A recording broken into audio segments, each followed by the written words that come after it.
All righty, we're going to get going here this morning.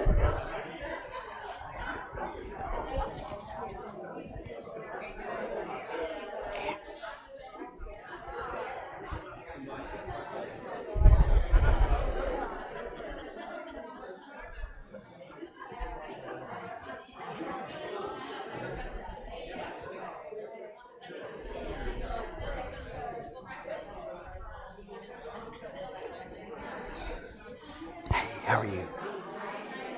All right. All righty then.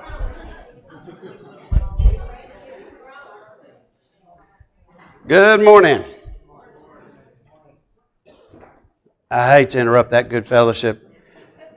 I still remember the days when there wasn't anybody here and we were preparing lessons for online, and this place was very dark and cold and quiet. And I was longing for the day we would all be back together and this would be filled with the sound of worship and fellowship. Isn't that this great sound? So we're grateful that we have that ability now. We don't ever want to take it for granted. I think we probably took it for granted, didn't we? I don't think any of us foresaw that there would be a time when we couldn't be together. And so we cherish every time we are together. We are continuing on in our series on the minor prophets. Today we are looking at another two chapter book of the Old Testament. Today we are studying the book, an introduction to Haggai. Haggai was written around 520 BC. It's one of the last of the minor prophets chronology-wise. It was written to the exiled Jews who had returned from captivity, to spur them on to get busy and to encourage them that God was with them.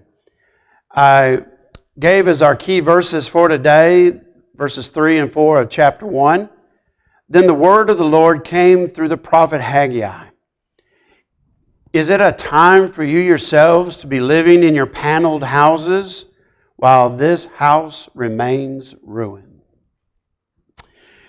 So, as we get started this morning, I want to ask you, have you ever been so overwhelmed with something that you needed to get done, but you knew it was going to be this huge thing, so you just kept putting it off?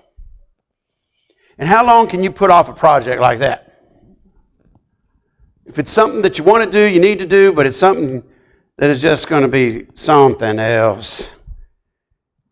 You put it off for a week, 2 weeks, 3 weeks becomes a month becomes three becomes 4. Next thing you know, it's been a year, 2 years, and you just keep looking at it and it's not going anywhere. And that's kind of what happened to the exiled Jews about rebuilding their physical lives back in Jerusalem. Nehemiah came back and helped rebuild the wall to make it safe to live in the city. Zerubbabel came back to rebuild the temple. We talked about the encouragement to get the house of the Lord done.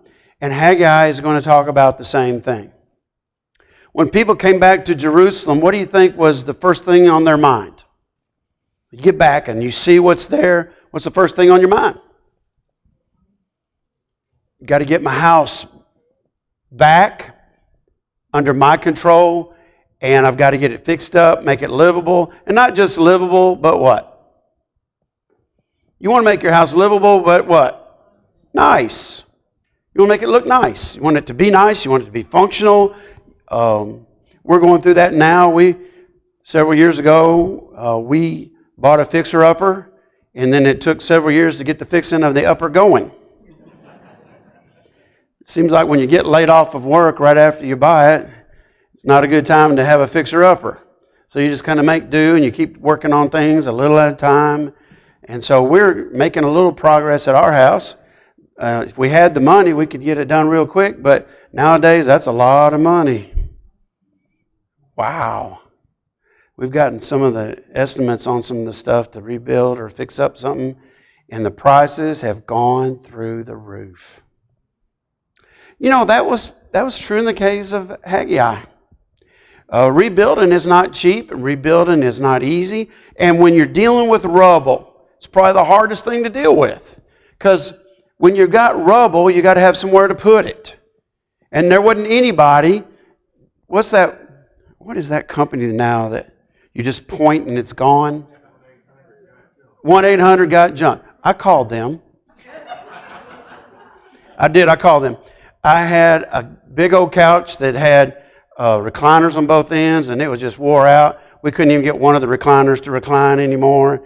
We finally decided to get rid of it, so I called them because I couldn't lift it anymore, and it was heavy. I said, how much for a couch with recliners on both ends? And it was $250 to haul it away. So when you point at something, you better have some moolah in your boolah, because the moolah boolah is going out the door with the couch. All right?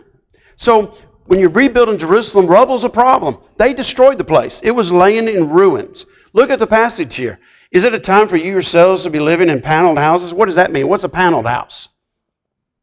A house that's fixed up. A house that's been enclosed. A house that's got walls and roof and everything is intact and it's all good. But what about the house of the Lord, the temple? It's still laying in ruins.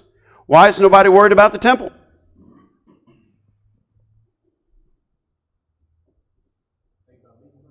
Thinking about them first. It is more of a pressing issue to take care of my house, because if you're not a priest,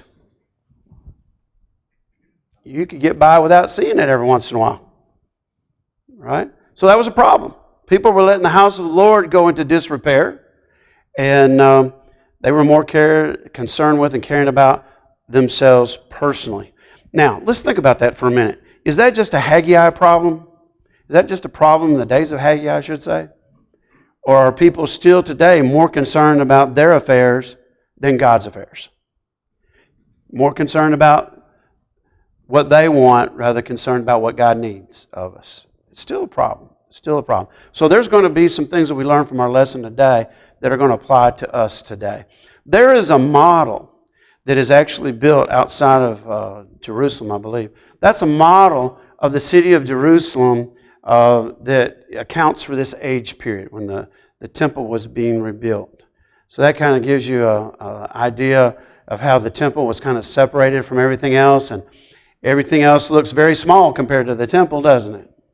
And it was. Very compact, dense population in really a small amount of area. So there are some themes of Haggai. The first one is this. The people were more concerned about rebuilding their own homes, I should say, than rebuilding the temple. Haggai was written 15 years after the return of all of the exiles. So when the last of the exiles got back, the temple's still not fixed yet. And so 15 years later, he's saying, hey guys, what about the temple? And where's Haggai getting this message from? Is this Haggai's idea? Does Haggai go out for walks and every day his walk is taking him by the temple? Whose idea was it that we got to get this done? God. It was God who told Haggai to prophesy to the people and to tell them to rebuild. So what I want to do here is I want to read the first 6 verses of Haggai chapter 1. In the second year of King Darius, on the first day of the 6th month, the word of the Lord came through the prophet Haggai to Zerubbabel, son of Shealtiel, governor of Judah, and to Joshua, son of Jehoahaz, the high priest. This is what the Lord Almighty says. These people say, this time has not yet come for the Lord's house to be rebuilt. Now I want to pause there for a minute. Who says it's not time? People are saying, oh, it's not time to do that yet. We don't need to do that yet. Verse 3 says, then the word of the Lord came through the prophet Haggai. Is it a time for you yourselves to be living in your paneled houses while the house remains a ruin? Now this is what the Lord Almighty says. Give careful thought to your ways. You have planted much, but have harvested little. You eat, but never have enough. You drink, but never have your fill. You put on clothes, but are not warm. You earn wages only to put them in a purse with holes in it. Okay? So, a couple things God is saying is, it's been 15 years. My temple's still not fixed up yet. Your houses are nice. And what about their daily lives? They're spending all their money on themselves. And they spend all their money on themselves. And if you continually do that for 15 years, what about future plans you got? Are you laying by in store? Are you making provision for the Lord? No. Every single day it's all about getting more, having more to eat, having more to wear, having this, having that. And it's going through, my dad used to say, I'd make some money, earn something, and I'd ask him to take me somewhere I wanted to get something or buy something. He'd say, you got that money burning a hole in your pocket, do you? And that's basically what God was saying. The money's burning a hole in your pocket. You can't get any money to do my work because you're spending every dime you got on what you want. It's insatiable. You never get to a place where you say, that's enough. So this is what the Lord says. The people say this, but that's not what God says.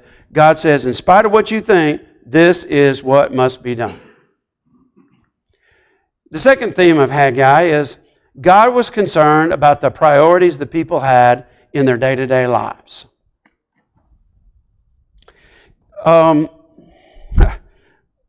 I can certainly say that I could see that in our society today in every phase of life. Do you think that our government has all their priorities in the right places? You don't have to answer that. I see it as a common thread. We're having elections coming up this week. Have you not heard that about disagreements about what are priorities for things? Whether it is the school board or whether it is the city council or county government or state government or nationwide government. There's a question about priorities. And I think in just about every facet of government, there are people who have skewed priorities about what's important. And there's a lot of controversy about what's important. But then there are skewed priorities in our lives personally sometimes, where we think maybe our hobbies are more important than things that should be necessities, including God's work. I remember one of the things that my dad impressed upon us as kids growing up, that whenever we made money, I used to mow lawns for a living.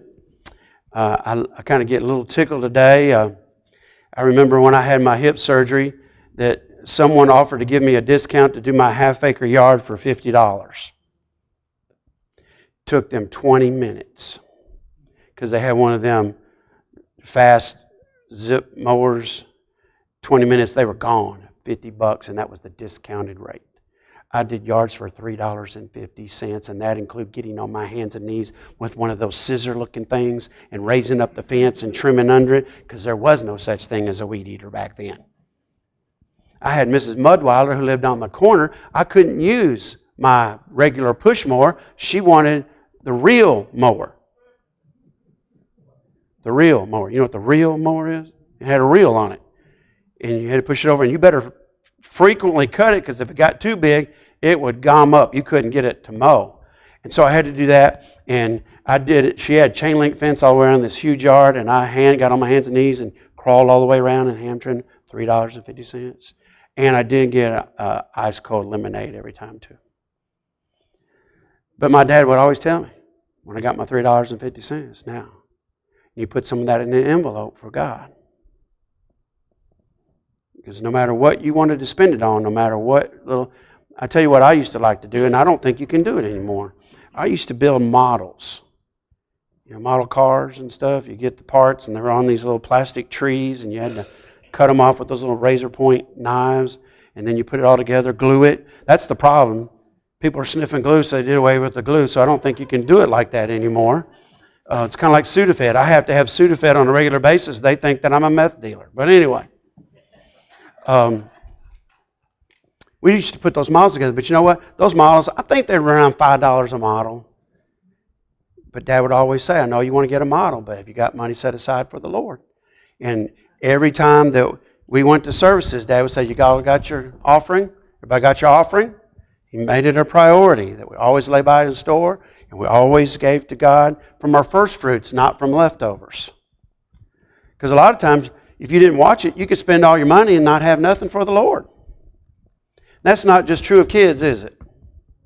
That was what was true in his day, Haggai's day as well. People's priorities were skewed. They were not. Well, anyway, their priorities were not right.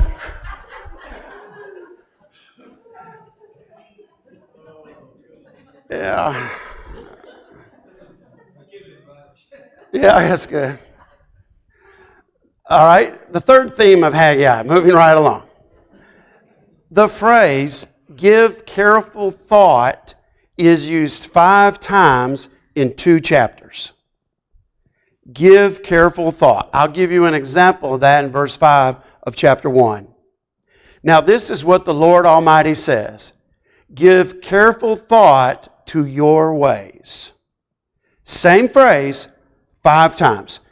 Chapter 1 verse 5, chapter 1 verse 7, verse 15, and verse 18 he uses the phrase twice. Give careful thought to your ways. Now sometimes when I was a kid, I would do something, and I remember one time, I know this is dumb, but I was given the assignment of painting the interior of our garage. Not just the walls, but I painted the floor. Do you know when you paint the floor, you need to be careful where you start and where you plan to end? Because if you start at the wrong spot and you just keep painting and don't pay attention, you might find yourself painting yourself into a corner, literally, with no way out. And then you got to paint over some footsteps when you go out. And then you got paint on your shoes, and then what are you going to do with that? Right? Give careful thought. So there were some times that I would do something and my dad would say, what were you thinking? You ever heard that? What were you thinking? And what's the answer to such questions? I wasn't thinking. And so, is this not still relevant to our lives today? Give careful thought to your ways. Be intentional in what you do. There's several financial planners. Financial Peace is one with Dave Ramsey. We don't need Dave. We got Brother Mike. Brother Mike is going to start a financial seminar starting in June on Wednesday nights. And we're looking forward to that. And that'll be a blessing to everybody, no matter who you are and where you're at financially. It'll be a blessing to think about stewardship over it, making sure that we've got our financial things in order. Not just for now. Sometimes we've got things in order right this minute, but what if this happens? Or what if that happens? Or what about 10 years from now? 5 years from now? What are you going to do if this comes up and that comes up? And so many people are just thinking for right now. And so we're looking forward to Brother Mike and his expertise in financial areas. He's helped no telling how many people here in the Middle Tennessee area with their finances and with accounting, not just personally, but with their businesses. And so he will be a great asset to us here. We're looking forward to that. But we have to think in advance about that. And I remember one thing that I learned from years ago was to have envelopes for things. You could put in an envelope, how much is, put your contribution in an envelope, put your groceries in an envelope, put your, medicine in an envelope or whatever, your money, and you divide it up that way. And put others in savings, and that you're intentional about doing what you're going to do. Sometimes, husbands, we need to be intentional about what we're going to do for our wives. Hint, hint, next week. Don't wait till Saturday night and go, I didn't get a card. And go fly into CVS or Walgreens because that's all that's open. So be intentional about those things. Somebody mentioned last week, and I don't remember the colors, but I remember my mother getting a corsage from my dad every Mother's Day. And the colors of the corsage meant something. And I remember, was it white for those that... I can't hear you. If your mother passed away, you wear white. What if a child had died? There was a color for that. I don't remember what that was. But anyway, there's colors, and that you could see by their colors things that were represented in their lives. And I always thought that was a really neat thing. So get the right color, but maybe get your wife or mother a corsage Sunday. That'd be cool. But anyway, and some of you do that. I see corsages every once in a while. But be thoughtful, be intentional. So what are your thoughts about that? What do you think God means when He tells them 5 times in 2 chapters, give careful thought to your ways? What's the need? The temple's got to be rebuilt. There has been a problem with procrastination. Procrastination is probably something we all deal with from time to time. Some of us are worse at it than others. But in order to beat procrastination, you have to be intentional.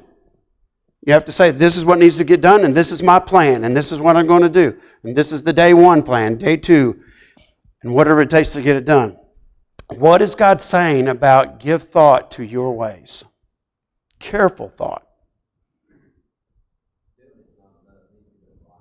Okay? So the intention that we have in doing something.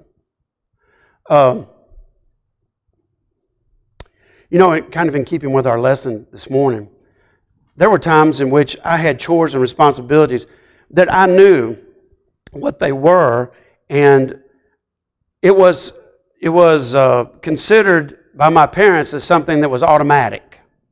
So if the grass started getting tall, I was the lawnmower of the neighborhood. So if their grass got tall, guess what? Make it a priority. Get it done. I didn't get paid to do our grass, by the way.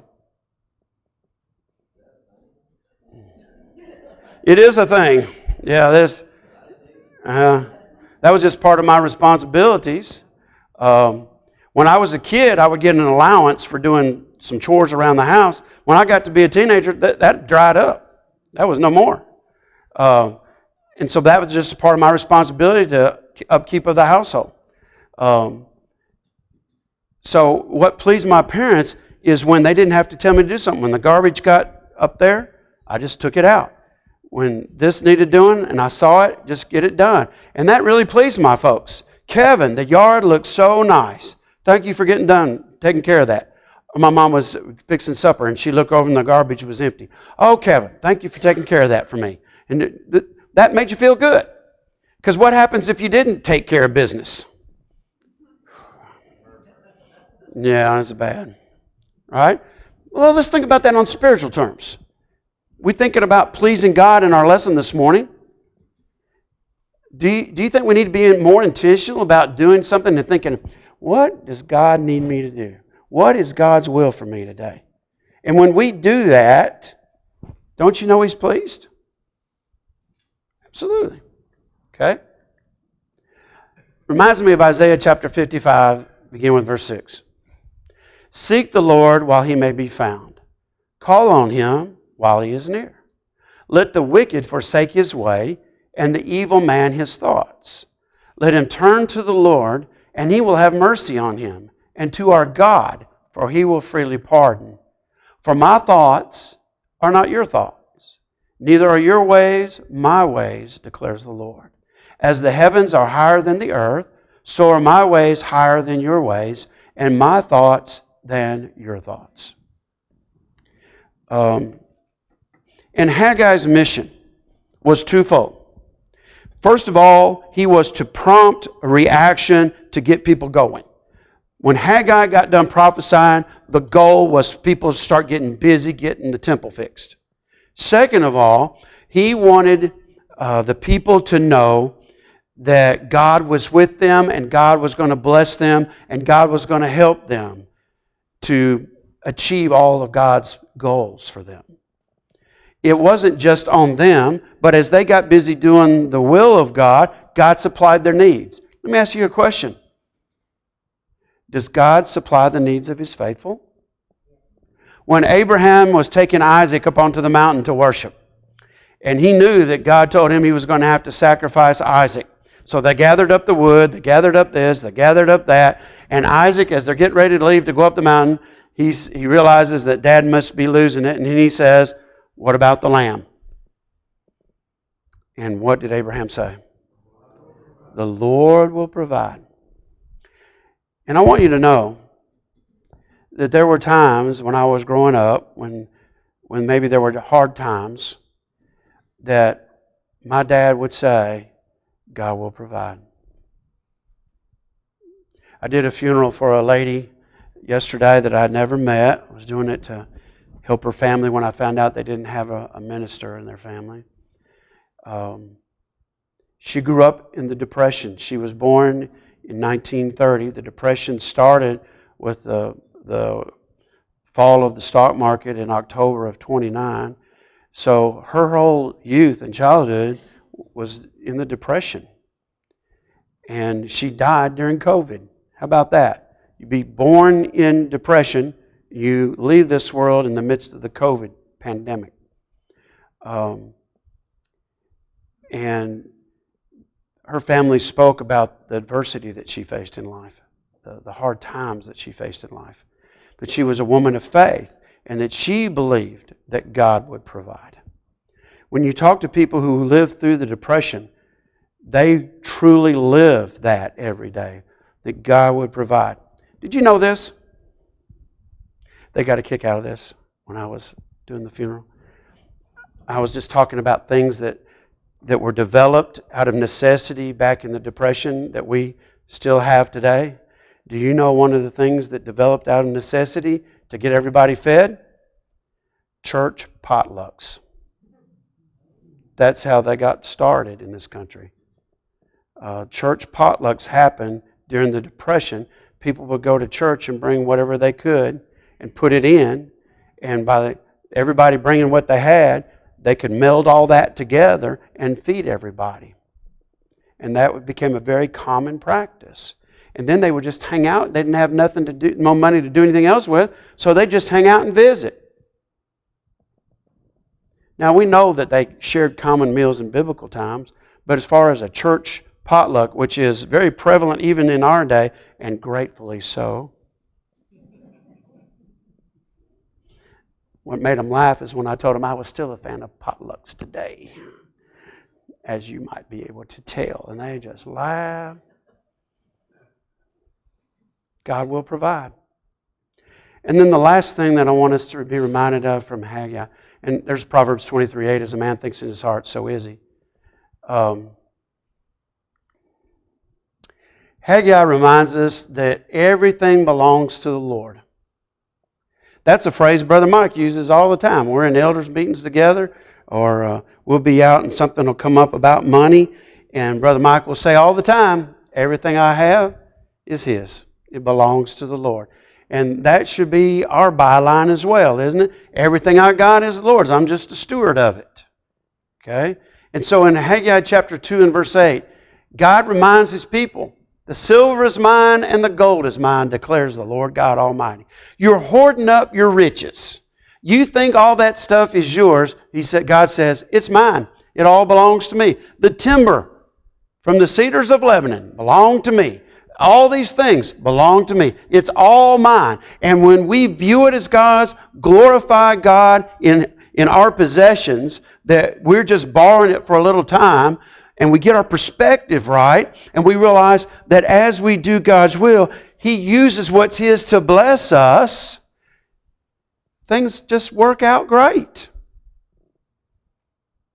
And if you've lived through a time of adversity, and maybe you were anxious, maybe you were going through adversity, and you just didn't know how you're going to do whatever needed to get done, and God provided. Sometimes God provides things you never saw coming. It's all His, and He knows how to provide for His people.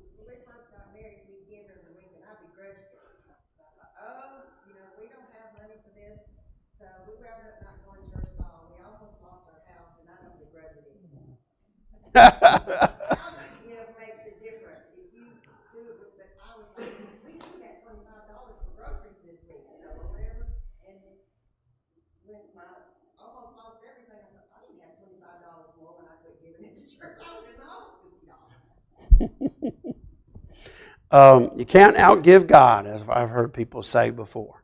that if you'll get your priorities right, your thoughts are right, your attitude is right, and you put God first, the pot gets full somehow.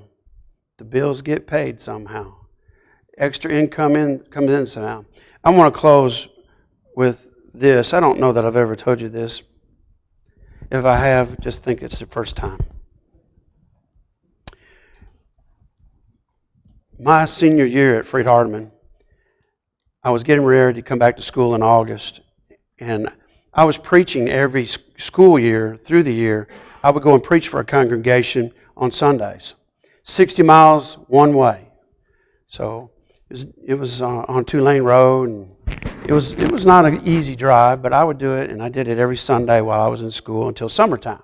Summertime, I was an summer intern for a congregation as their youth minister. But anyway, I called Brother Johnson, who was the last surviving elder of the congregation. They didn't have any because there wasn't but one that was an elder, so the eldership was dissolved. So I called Brother Johnson. I said, Brother Johnson, I'll be there in 2 weeks, ready to go. And there was no acknowledgement. They had already found a man that was a retired preacher that lived close by, and they had already given him the pulpit permanently, and I wasn't going to get to preach anymore.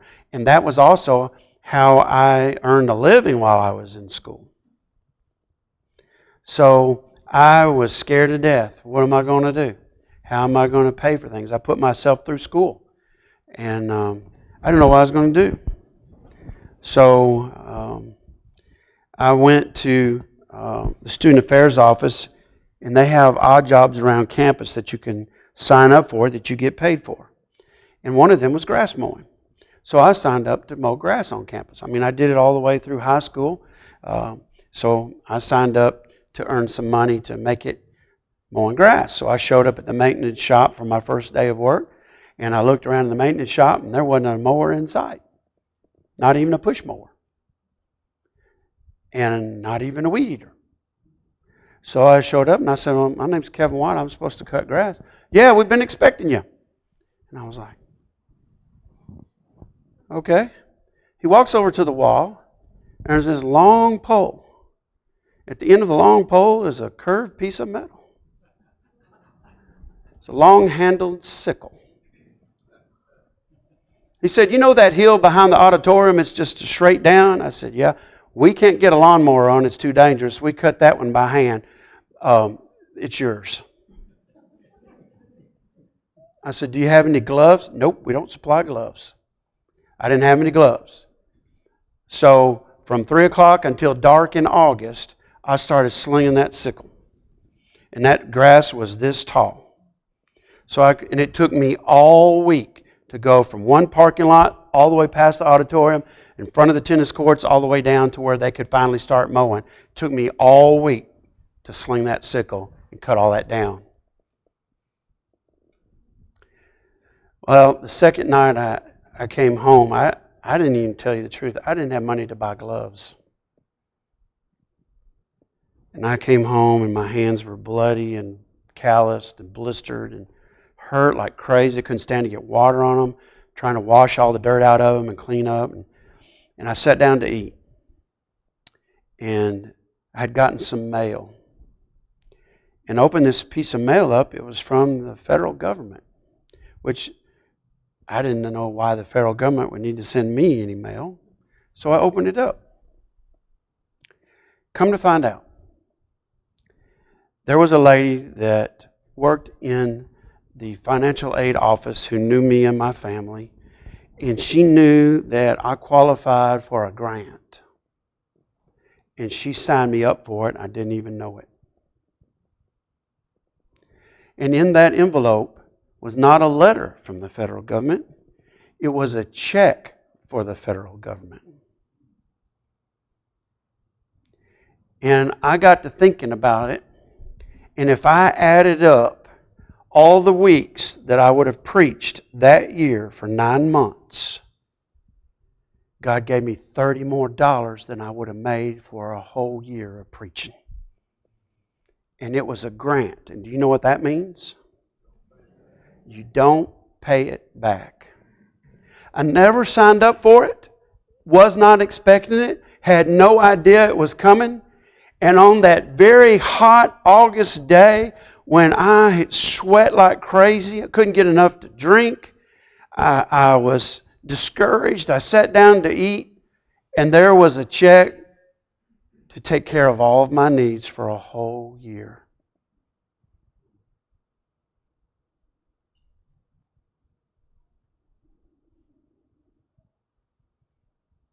Be careful with your thoughts. God will provide. Our Father in heaven, may each one of us be careful of our thoughts. May we be generous towards you, the giver and sustainer of life. May we view all of our possessions as yours, that we truly are just borrowing for a little while. May we put you first and foremost, not only in our minds, but in our hearts and on our priorities, that we take care of your business first in our business. And we pray, Father, by our thoughts, deeds, and actions, that we bring a blessing to you because we honor you and we revere you and we love you and we're grateful to you. In Jesus' name, amen. Y'all have a great day.